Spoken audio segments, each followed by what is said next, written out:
Good morning. This is Norma Cowie, and welcome to A Sunday Thought.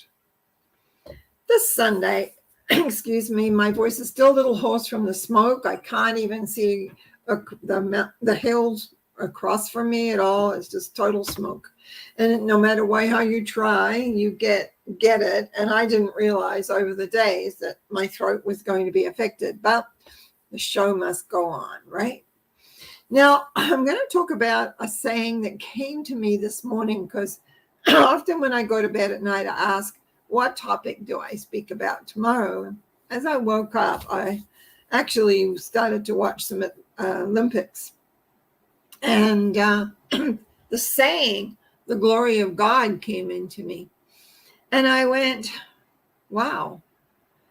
And I realized that when I was a child, I would hear the glory of God or other aspects of that, knowing about the glory of God, because most people had some form of religious background. And because I lived in you might say, Anglo-Saxon world, even though from New Zealand, we also had our counterparts, Maoris, thank goodness, because they added tremendous amounts to us. But I began to think about, well, what does that glory of God actually mean? So I went to my number system. So when you add up, I'm going to say God first, because that's usually the word that triggers people. It's comprised of 3 numbers, surprisingly, because it's a 3-letter word. A 7, a 15, and a 4. And anyway, to make a long story short, if I did my additions right, it comes to an 8, which means that the spiritual and the material world need to be balanced, need to be equal.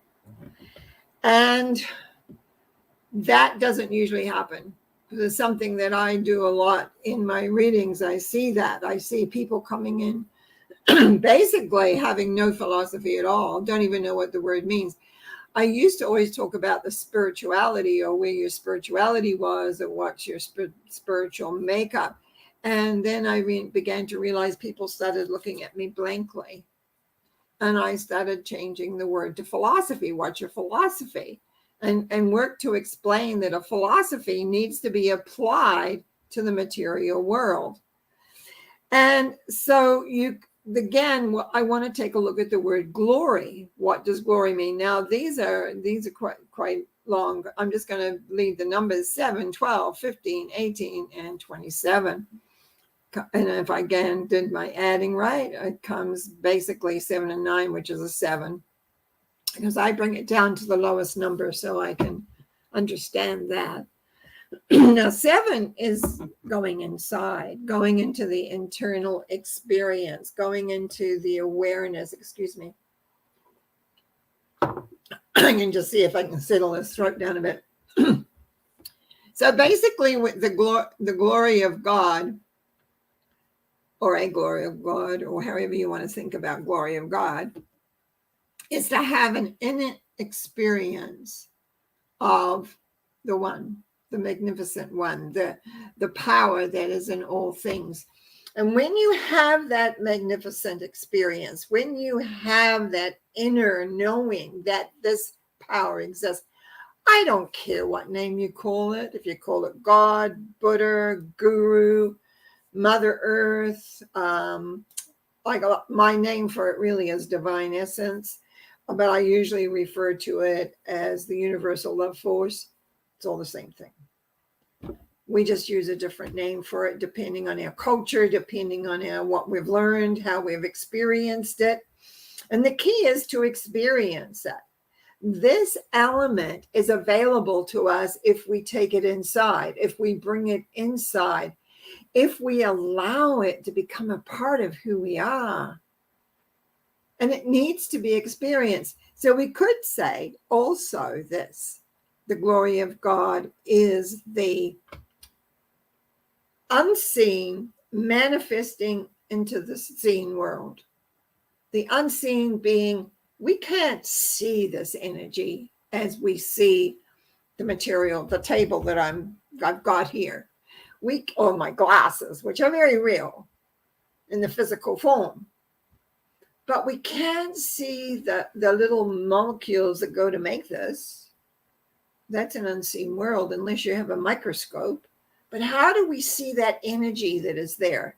How do we see that energy that inspires us, that gives us the impetus to have courage, to have strength, to persevere? Most people's lives are not just an even slate of nothing happening, which shakes them up. A death occurs, an accident occurs, you lose your job. Right now, we're suffering lockdowns and wearing masks and mandating that we need to have vaccines when some of us can't take vaccines. So there's a lot of things that we have to deal with. So how do we deal with that? And that is by realizing there is an unseen power, whatever name you call it, that can be felt so it can help you deal with everyday crises. There's a lot of movies on Netflix that they may have a Christian bent to them. And if you look at them, it's always about this power that will work, this power that can be called upon. Those of us in the healing arts know of this power and people study different levels of healing where they use this power. No matter what name you call it, it's a utilization of the power. The power has no judgment, by the way. Absolutely no judgment. Doesn't matter who you are. Doesn't matter how you apply it or address it.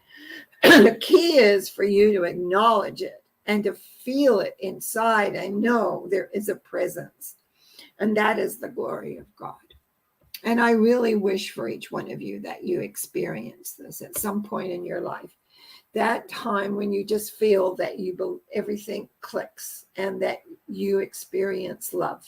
And you know that universal love loves you unconditionally and is there, got your back, willing to help you, willing to be there for you, whether you need support, whether you need inspirational awareness, whatever it is, you just have to ask. And the big key is asking.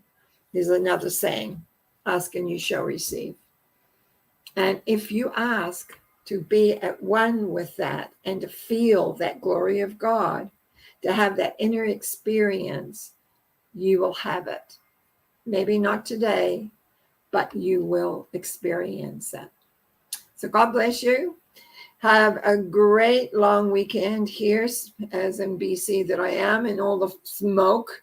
Have a great weekend, and I'll see you next week. Bye now.